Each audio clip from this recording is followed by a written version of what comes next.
help you? I'm just trying to figure out, is the price that you guys have online, is that accurate? We do have it up front, matter of fact. I want to be really honest with you guys. I'm really upside down on my SUV. What you're about to hear is exactly why some dealerships win and others lose customers every single day. Welcome back to the channel. I'm Morgan. I'm a partner here at Worldwide BDC, the fastest growing outsourced BDC company in the world. And before I ever built a company, I spent 5 years as a dealership BDC agent, and I've learned exactly what works and what doesn't. And before we start dialing, I want you to pay attention to 3 things. Number 1 is we're gonna be looking at energy. Do they sound confident and engaged?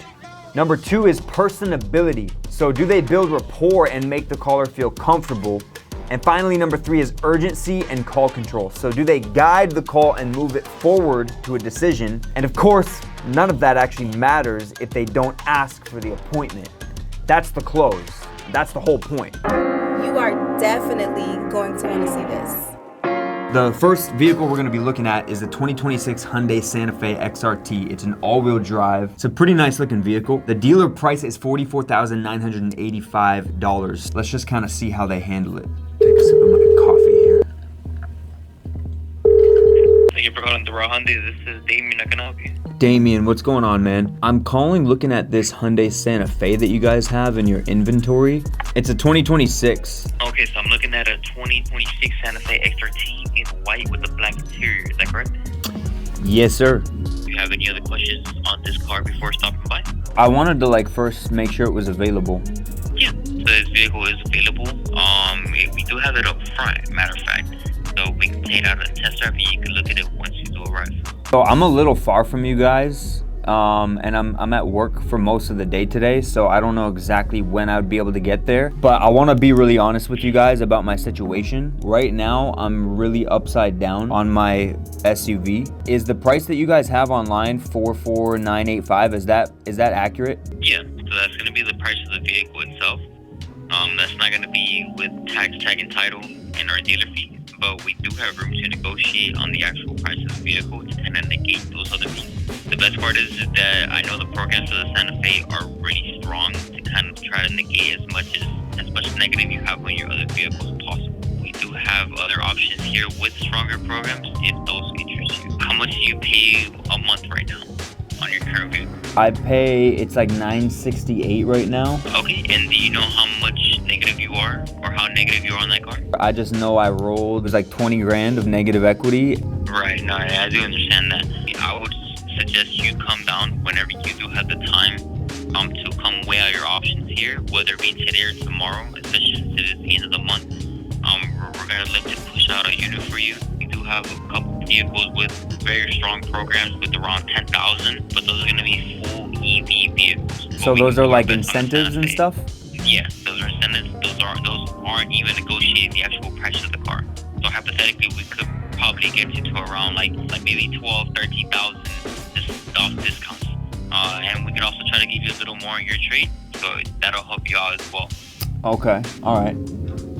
It just depends on whenever you have the time to come down. Whether it be today we close at 9 or tomorrow we do close at 8. We can make something happen for you for sure. But we just have to see your car here to see how negative you are. I am pretty busy. I have like 3 kids at the house and my wife is with them all day. I think I just need to check with her real quick. I guess I could give you a call back. Yeah, that's no problem. I have your number here. What's your last name so I can just have it here in the system? Conway.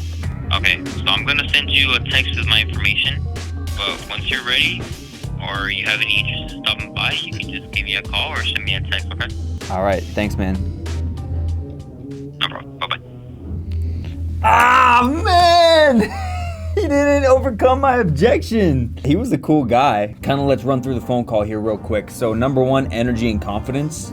I would say 7 out of 10 on energy and confidence. I would say personability, I'd say 2 out of 10. He didn't ask for my name in the beginning of the call, so I don't know if you guys noticed, but the first thing he said is, how can I help you?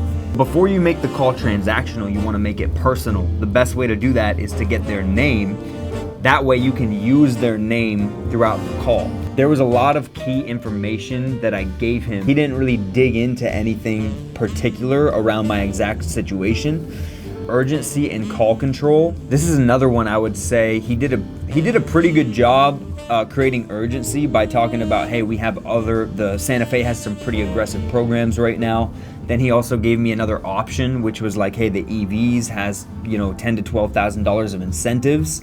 So just expressing that. And then in terms of call control, I felt like there was multiple times where he could have closed me on an appointment. And when you're delivering information, you don't want to just deliver the information, give them the information, but then also provide a solution that leads to the appointment. And then lastly, he technically didn't ask for the appointment. He was like leaving it up to me. Overall, since he didn't make an effort to overcome the wife objection, I would have to give him a 4 out of 10, I would say. It was good, but this would not get the approval for an agent in-house. That definitely didn't go smoothly for that agent. I'm curious, how would you handle those objections, Morgan? How would you approach asking for the appointment? So when you're closing and when you're asking for an appointment, it's better to just tell the customer what you want to do. Hey, what I want to do for you, I want to help you solve this situation. I want to help you get into this vehicle. You called me asking for help. I'm here. We have the vehicle available. We have other options available. Worst case scenario, when you come in, if we can't figure something out, we could go ahead and locate something for you. So that way you don't waste any more time calling around different dealerships trying to find the right solution, right? And then you want to ask for the appointment with confidence. When are you more available to come in? You said you work today. We're open until 8 o'clock, till 9 o'clock tonight. We're also open until 9 o'clock tomorrow. So do you think you would have more availability today, or is tomorrow better for you? Also, you mentioned he lacked urgency. How could you have created a stronger sense of urgency during that call? With urgency, I would have maybe said something along the lines of this, like, hey, Morgan, it's a perfect thing that you actually called us right now, because over the next 3 days, we're actually hosting a sales event. So a lot of our vehicles, they're priced more aggressively than they have been in a really long time, which is gonna give you more money that's gonna help you save when it comes to the deal. All right, guys, so we just wrapped up our call with Damon. So a couple things I liked was in the beginning of the call, he asked me a yes rhythm question. If you don't know what a yes rhythm question is, this is what that means. Second thing I liked, he built value around the programs for the Santa Fe. And then also, he didn't just do that, he gave me other options to consider, which opened up my mind to some other solutions. So those were some good things. Now here's what I didn't like. Even though I gave him my name on the call, he didn't use my name throughout the call to build a personal connection. And then also he didn't ask any personal questions, which would have made me tell him more about my situation, which he could have used to close me. And then lastly, he didn't technically ask for the appointment, he just sort of suggested it. So it was like, if you want to come in. Very important when you're closing a customer, you want to give them a reason to come in, and then you want to ask with confidence. Hey guys, if you want more dealership breakdowns, mystery calls, and BDC training content, do me a favor, hit that like button, subscribe, and tell me in the comments which city I should call next. I'll see you guys in the next video.